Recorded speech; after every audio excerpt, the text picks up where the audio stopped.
The worst part about fear isn't when it finds you. It's when you realize it never really left. Rain hammered against the supermarket parking lot hard enough to blur the rows of cars into shimmering shadows beneath the yellow lights. I tightened my grip on Noah's small hand as we hurried toward my aging Honda Civic, grocery bags cutting into my fingers. The cold October wind slipped through my jacket, carrying the smell of wet asphalt and distant traffic. Beside me, Noah adjusted the hood of his blue sweatshirt and skipped over a puddle with the kind of energy only an 8-year-old could have after a full day of school. "Mom, can we still make those chocolate pancakes tomorrow?" he asked. I smiled despite my exhaustion. "Only if somebody remembers to clean his room first." He groaned dramatically. "That's not fair." For a moment, everything felt normal, not perfect, not easy, just normal. And after the last 2 years, normal was all I ever wanted. Ever since I left Derek, every day had been about building a quiet life for Noah. Working 2 jobs, paying bills, pretending I wasn't constantly looking over my shoulder, pretending every unknown number that called my phone didn't make my stomach tighten, pretending I no longer woke up from dreams I could never fully remember. The rain grew heavier as we reached the middle of the parking lot. Noah suddenly stopped walking. His small hand froze inside mine. "Mom." His voice sounded different. I looked down. "What is it?" He wasn't looking at me. He was staring across the parking lot. That man keeps looking at us. Every muscle in my body locked. Slowly, I followed his gaze. At first, I saw nothing except rain and headlights. Then I saw him, standing beneath a flickering light near the edge of the lot. A tall man in a dark jacket, motionless, watching. My heartbeat stumbled, even from nearly 50 yards away. I recognized him instantly. Derek Russo. The world seemed to tilt beneath my feet. 2 years, 2 entire years since I had last seen him. 2 years since the court order. 2 years since he disappeared from my life without warning. I had convinced myself he was gone. Convinced myself he had finally moved on. But there he was, looking exactly the same. The same dark hair, the same posture, the same expression that always made me feel like he knew something I didn't. Noah squeezed my hand harder. "Mom," I forced myself to breathe. "Get in the car," I whispered. "Right now." We hurried forward. I fumbled with my keys, nearly dropping them. By the time we climbed inside and locked the doors, my hands were shaking. Noah looked at me from the passenger seat. "Do you know him?" I started the engine. The windshield wipers swept furiously across the glass. When I looked back toward the parking lot, the space beneath the light was empty. Derek was gone. Just gone. Like he had never been there at all. But the feeling remained. Heavy, familiar, terrifying. Because deep down, I knew something my son didn't. Men like Derek never appeared without a reason. And for the first time in 2 years, I had the horrible feeling that whatever peace we had built was about to come crashing down. Sleep did not come easily that night. Every time I closed my eyes, I saw the empty space beneath that flickering parking lot light. I saw the place where Derek had been standing 1 second and vanished the next. By morning, I had convinced myself to focus on what mattered. Noah needed breakfast. Rent was due in 11 days. Life did not stop simply because fear had decided to return. The next evening, I arrived at Bellissimo's 20 minutes before my shift. The restaurant sat on the corner of a busy Manhattan avenue, its tall windows glowing with warm amber light against the cold October evening. Inside, the smell of garlic, fresh bread, and espresso wrapped around me like a familiar blanket. It was one of the few places where I could almost forget my problems for a few hours. Almost. "You look tired," Melissa said as she tied her apron beside me. Single mother. 2 jobs. Remember? I forced a smile. She laughed and disappeared toward the kitchen. The dinner rush arrived quickly. Families, business executives, tourists celebrating birthdays. For 2 hours. I moved between tables carrying trays and refilling glasses while trying not to think about the previous night. Then the front door opened. My stomach dropped before my mind even understood why. Derek walked inside. The sound of conversation around me seemed to fade. He looked older than I remembered, sharper somehow, more polished, but his eyes had not changed. They found me immediately. He smiled. I did not. Hannah? My name sounded wrong coming from him. You need to leave, I said quietly. I am here to eat dinner. Then eat dinner somewhere else. His smile widened slightly. Still stubborn. Before I could respond, the host approached and led him toward a table near the center of the dining room. I released a breath I did not realize I had been holding. Maybe he would leave me alone. Maybe this was a coincidence. Deep down, I knew better. 20 minutes later, I carried a tray of drinks past his table. You look nervous, Derek said without looking up from the menu. I kept walking. Then he spoke again, this time in Italian. The words were smooth, casual, almost friendly, but something in his tone made ice slide through my veins. I understood enough to know he was talking about Noah. Not enough to understand everything, just enough to be afraid. Across the restaurant, hidden behind a private corner table, a man slowly lowered his glass of whiskey. Alessandro Romano had been silent all evening, silent until that moment. And as Derek continued speaking in Italian, Alessandro listened to every single word. My pulse refused to settle after that. I carried plates, refilled drinks, smiled when customers thanked me. But every few seconds, my eyes drifted back toward Derek's table. The problem was not that he was there. The problem was that he looked comfortable, confident, like a man who believed he had already won. The dinner crowd grew louder as the evening went on. Silverware clinked against plates. Soft jazz floated through hidden speakers. The smell of fresh bread and roasted garlic filled the air. To everyone else, it was just another busy night in Manhattan. To me, it felt like standing on thin ice and hearing cracks underneath my feet. I was delivering a bottle of sparkling water to a nearby table when Derek suddenly stood and stepped into my path. My stomach tightened. We need to talk, he said. No. I tried to move around him. He matched my step. Then he switched to Italian again. His voice remained calm, almost pleasant. That made it worse. I caught enough words to understand pieces. Noah. School. Family. Comes back. The rest moved too quickly for me to follow. Speak English, I said quietly. Why? He smiled. Nobody here cares what we are discussing anyway.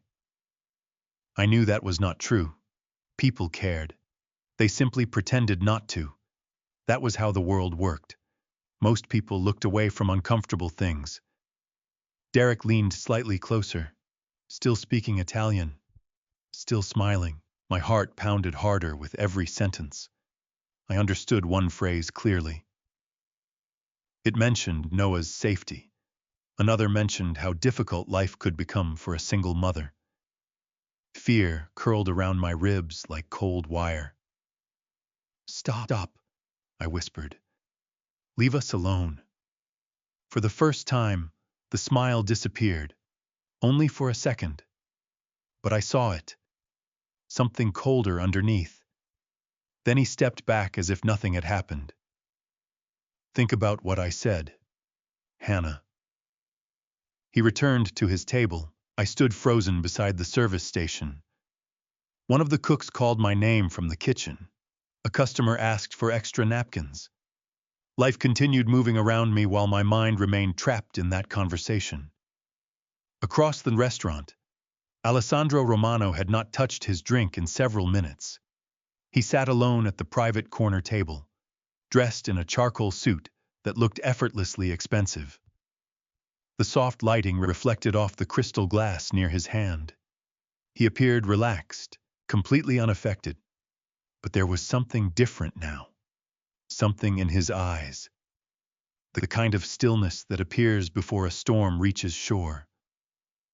One of the men seated nearby leaned toward him and said something. Alessandro never looked away from Derek, never blinked, never spoke. Then he slowly set his whiskey glass onto the table.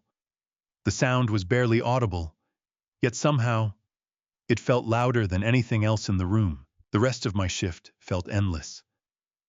Every glance toward the dining room made my stomach tighten. Derek eventually paid his bill and left without another word. But the damage had already been done. Fear has a way of staying behind long after the person who caused it walks away. By 10:30, the dinner rush had finally begun to slow. The restaurant's golden lights reflected against polished glass. Soft music drifted through the room. Most of the customers looked relaxed, enjoying desserts and coffee. I wished I could borrow even a fraction of their peace. I was wiping down a service station when Marco appeared beside me. "Table 21 is asking for you," he said. I frowned. Did they need something? No idea. But whoever is sitting there is not the kind of customer we ignore. He walked away before I could ask another question. My eyes followed his gesture toward the private corner of the restaurant. Alessandro Romano sat alone now. The other men who had been with him earlier were gone. He was looking down at his phone when I approached. Up close, he looked even more intimidating than he had from across the room. Not because of his size, not because of the expensive suit. It was the calmness, the kind of calm that made everyone else seem loud by comparison. "Sir, is there anything I can help you with?" He looked up.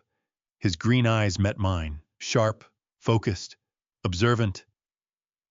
The feeling was unsettling, like being examined by someone who noticed far more than he should. "Sit down for a moment." My breath caught. "I am working." "Then stand." His tone was not rude. It was simply direct. I remained where I was. Alessandro studied me for several seconds. Then he asked a question that made my heart stop. "Your son is 8 years old, correct?" The room seemed to disappear around me. Every sound faded into the background. "How do you know my son?" I asked quietly. Alessandro leaned back slightly. "His name is Noah." My pulse hammered against my ribs. "Who are you?" He ignored the question.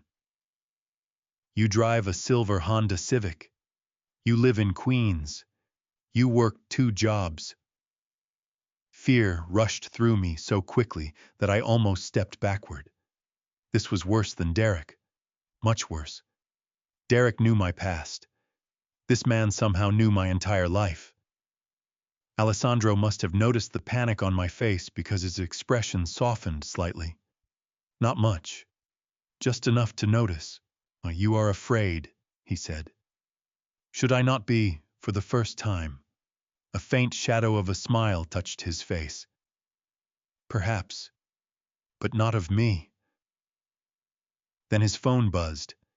He glanced at the screen. The smile vanished instantly. Something cold settled behind his eyes. He slowly looked back at me and said 4 words that made my blood run cold. "Your former boyfriend lied." For several seconds, I could not speak. The restaurant seemed smaller somehow. The warm lights, the quiet music, the smell of coffee and baked bread, none of it felt real anymore. "What do you mean he lied?" I asked. Alessandro studied me carefully. as if deciding how much to say. Then he glanced toward the empty seat across from him. "Sit down, Hannah." Normally, I would have refused, but nothing about this situation felt normal. I lowered myself into the chair, my hands clenched tightly in my lap. Alessandro placed his phone face down on the table. "The story he told you tonight was designed to frighten you." It worked. A faint shadow crossed his expression. "I know." My pulse refused to slow. "How do you know anything about him?" He was quiet for a moment. "Because when someone threatens a woman inside one of my restaurants, I make it my business to understand why." The answer should have sounded reassuring. Instead, it only raised more questions. "Your restaurant?" Alessandro nodded once. I suddenly understood why Marco had looked nervous, why everyone seemed to know who he was, why nobody questioned his presence. "Who are you?" I asked again. Alessandro ignored the question exactly as he had before. "Your former boyfriend has financial problems." My stomach tightened. "Financial problems, significant ones." He folded his hands together, calm, controlled, every movement deliberate. "The situation is recent, less than 6 months." I stared at him. "How could you possibly know that?" "Because information is easy to find when you know where to look." The answer sounded simple. Too simple. Outside the restaurant windows, rain continued to slide down the glass in silver streaks. I suddenly remembered the parking lot. Derek standing beneath that flickering light. Watching Noah. Watching me. Alessandro's voice pulled me back. "There is something else." I already hated those words. "What?" "He has been following you longer than you realize." A cold wave rushed through my chest. "No." "Yes." I shook my head immediately. "I would have noticed." Alessandro's expression remained unchanged. "Would you?" The question landed harder than it should have. Because deep down, I was not certain. The strange feeling whenever I walked Noah to school, the unfamiliar car parked across the street twice last month, the sensation that someone was watching whenever I left work late at night. I had dismissed all of it as anxiety, stress, exhaustion. Now I was not so sure.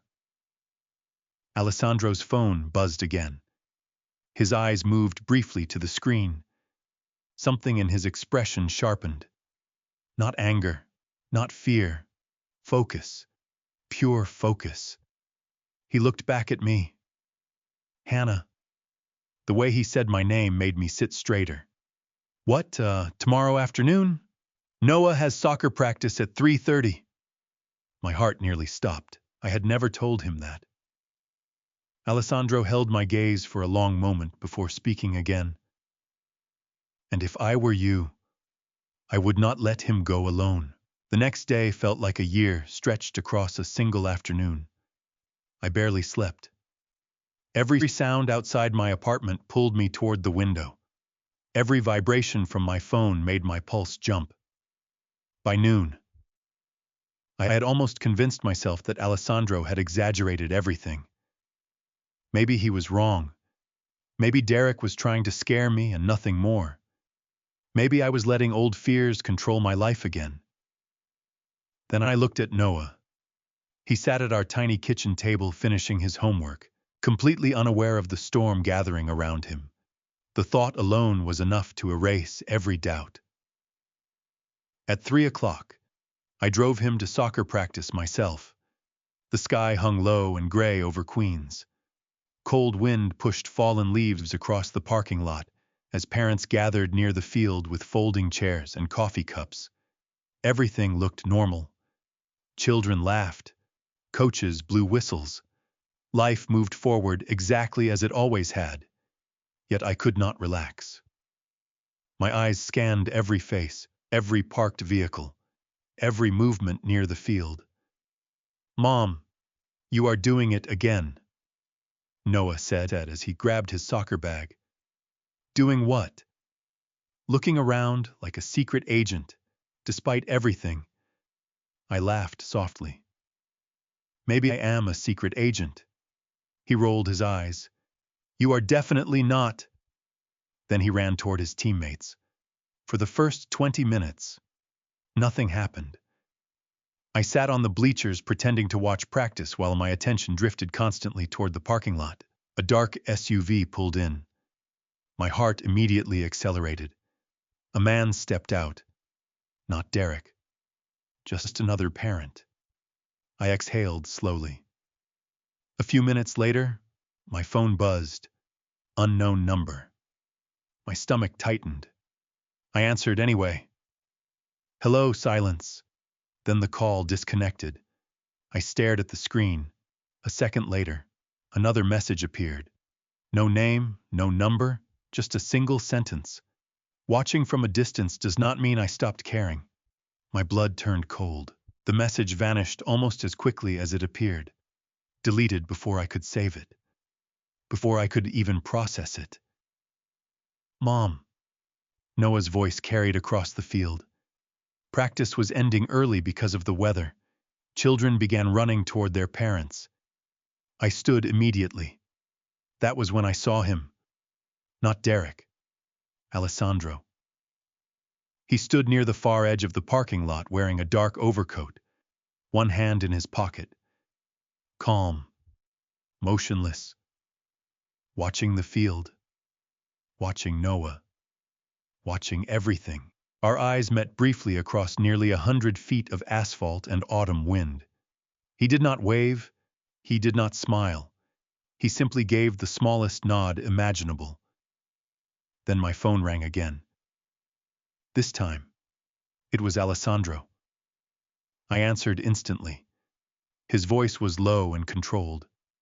Take Noah home now, Hannah, and whatever happens next. Do not stop the car. My hands tightened around the steering wheel so hard my knuckles turned white. What is happening? I asked. But the call had already ended. Alessandro never explained. He never offered comfort. He simply gave instructions as if he expected them to be followed. And for reasons I could not explain, I followed them. Mom. Noah climbed into the passenger seat, his soccer bag bouncing against his shoulder. Why do you look scared? I forced a smile that fooled neither of us. I am just tired.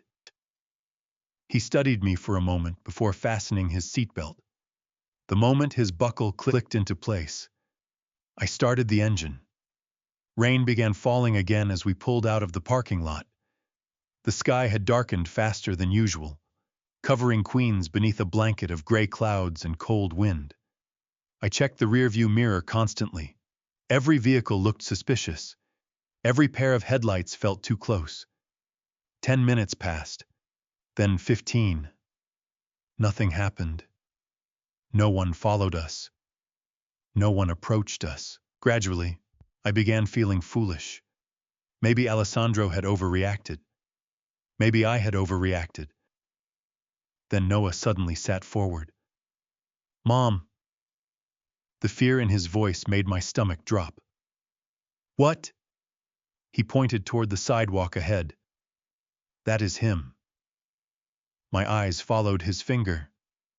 Derek stood outside a small convenience store near the intersection. Even through the rain, I recognized him immediately. He was staring directly at our car. My heart lurched. The traffic light ahead turned red. Cars began stopping, including mine.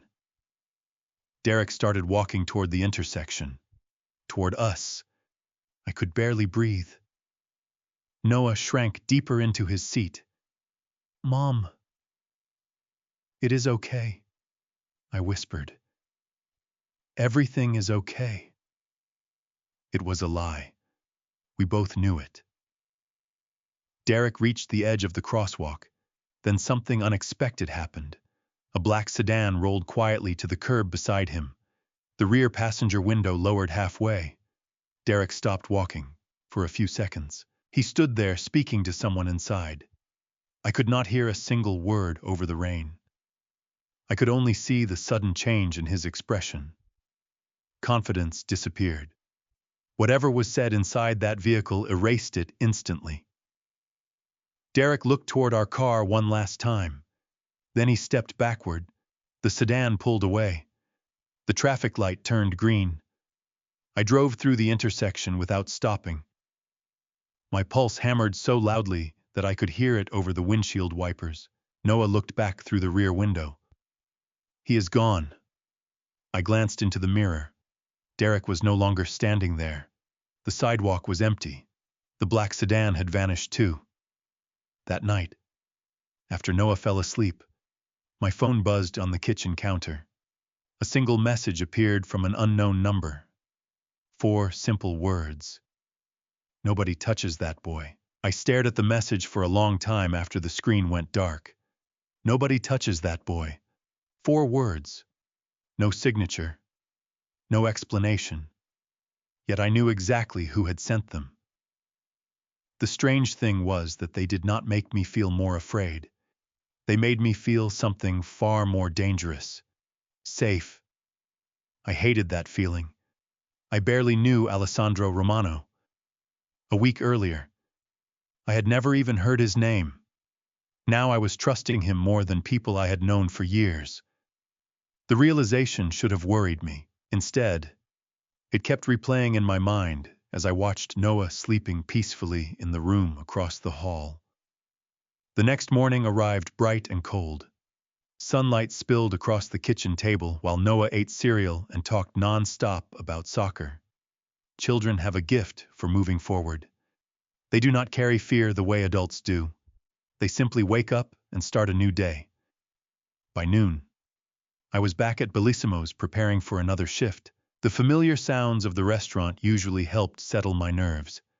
Not this time. Every time the front door opened, I looked up.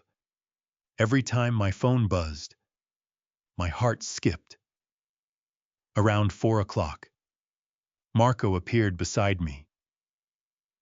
"Someone is asking for you." I looked toward the dining room. Alessandro sat at the same private table near the back. Alone again. Calm again. As if the entire city moved according to a schedule only he understood. I walked over slowly. "You sent that message." He looked up from his espresso. Yes. No denial. No hesitation. Just the truth. Why? Alessandro studied me for a moment. "Because I wanted you to sleep." The answer caught me completely off guard. I stared at him. He simply took another sip of coffee. "You make everything sound simple." "Most things are." I laughed softly despite myself.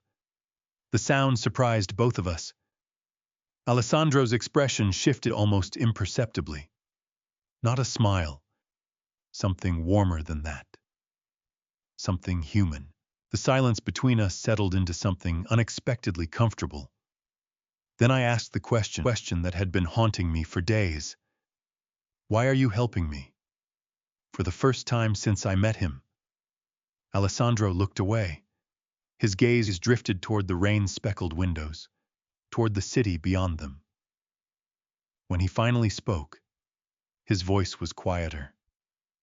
"Because I know what it looks like when someone spends years carrying fear." My chest tightened. "You do." He nodded once. "More than you think." Neither of us spoke for several seconds. Then I felt something I had not felt in a very long time. Not relief, not gratitude. Trust. Real trust. The kind that grows slowly and quietly before you even realize it exists. Alessandro stood and reached for his coat. "Hannah." "Yes." He met my eyes. "The moment he decided to use your son to frighten you, this stopped being your problem alone."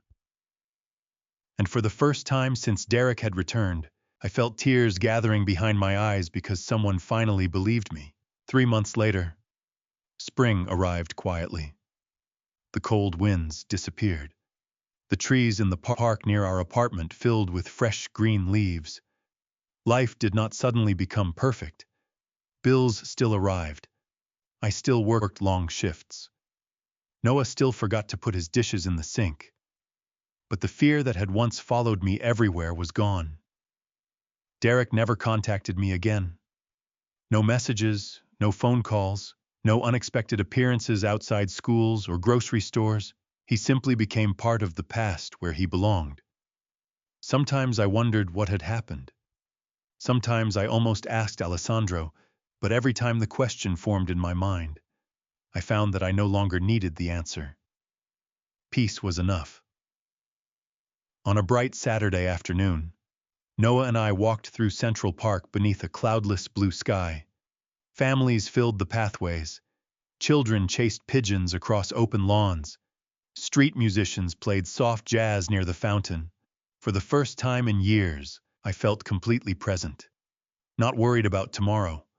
Not looking over my shoulder. Just present. Noah raced ahead carrying a soccer ball beneath one arm. "Come on." "Mom," he shouted. "You are losing." "I was never winning," I called back. His laughter echoed across the grass. Then he suddenly stopped and waved toward someone behind me. A familiar voice answered, "That is because your mother cheats." I turned and found Alessandro walking toward us. Dark sunglasses, casual jacket, no expensive suit, no restaurant, no private corner table. Just a man enjoying a Saturday afternoon. Somehow that version of him surprised me more than anything else. Noah ran over immediately. "You are late!" Alessandro looked at his watch. By 37 seconds.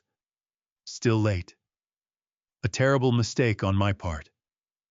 Noah nodded seriously before handing him the soccer ball. Watching them together did something strange to my heart. The guarded little boy who once watched every doorway now laughed easily around him. The powerful man who intimidated entire rooms somehow found endless patience for an 8-year-old with 1,000 questions. We spent the afternoon walking through the park, talking, laughing, existing in a way that felt wonderfully ordinary. As the sun began to lower behind the skyline, Noah chased his soccer ball across a nearby field. Alessandro and I sat together on a park bench beneath a maple tree.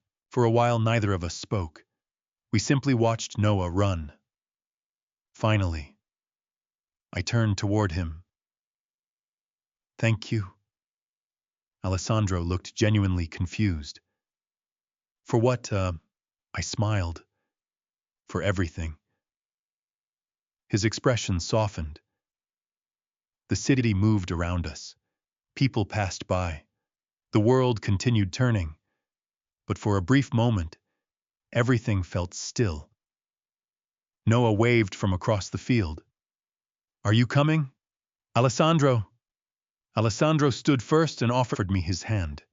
I took it without hesitation. Together we walked toward Noah beneath the golden evening light.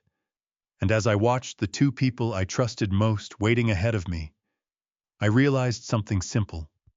Power did not make a man dangerous.